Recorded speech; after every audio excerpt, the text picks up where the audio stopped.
Hello, Chris Clausen here from UltraResultsCoach.com. Recently, we've been talking about the types of patterns people run over and over.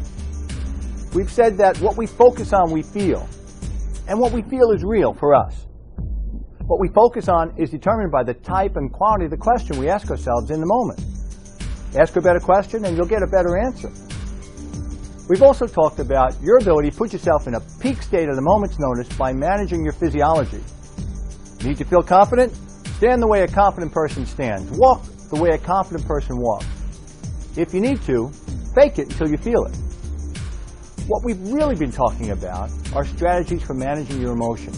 Today, I'm going to review with you another simple yet effective strategy for managing your emotions so you can be more in charge of how you feel at any given moment, regardless of the circumstances.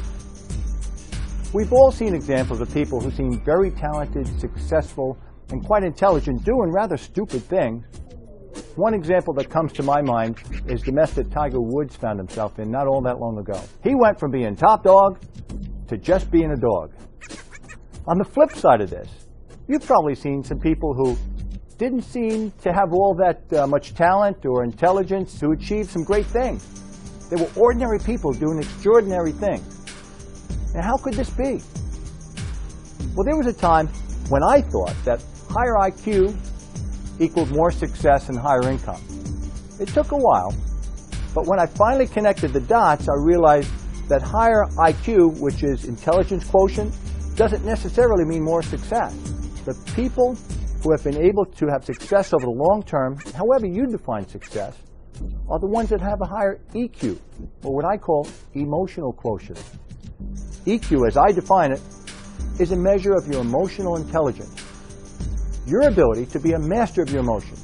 When you are truly a master of your emotions, you're not just able to effectively respond or react to what the world throws at you, but you're able to proactively regulate your emotions so that you won't be as subject to your environment, be it work, weather, or otherwise. You're in charge of how you feel, and you know it. You're able to put yourself in a productive or peak state at will, so you can do the things you need to do in order to achieve whatever it is in life that you want to accomplish. Our discussion of the triad so far has really been a discussion of strategies for increasing your EQ by controlling your focus and physiology. But today, I'd like to discuss the third and last part of the triad. This involves a discussion of the effect that words that you habitually use have on how you feel at any given moment. I'm sure you'd agree with me that different words have different emotions associated with them. When you choose a particular word, you choose the emotion that comes along with it. If I were to say you are mistaken about something, it feels a lot different than if I were to say you're wrong. And wrong sounds a lot different than if I were to say you were a liar. Have you ever met somebody who habitually describes their situation as being one of overwhelm, when in fact they could have said they were just very busy? Think about how it feels to be really busy.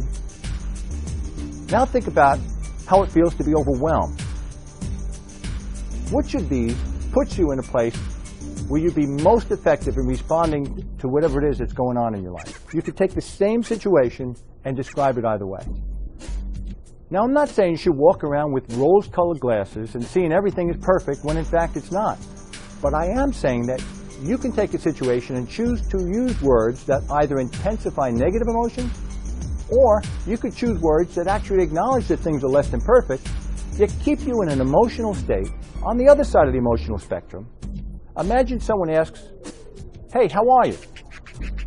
How do you respond? Do you go on automatic pilot and say, "Doing okay, getting by"?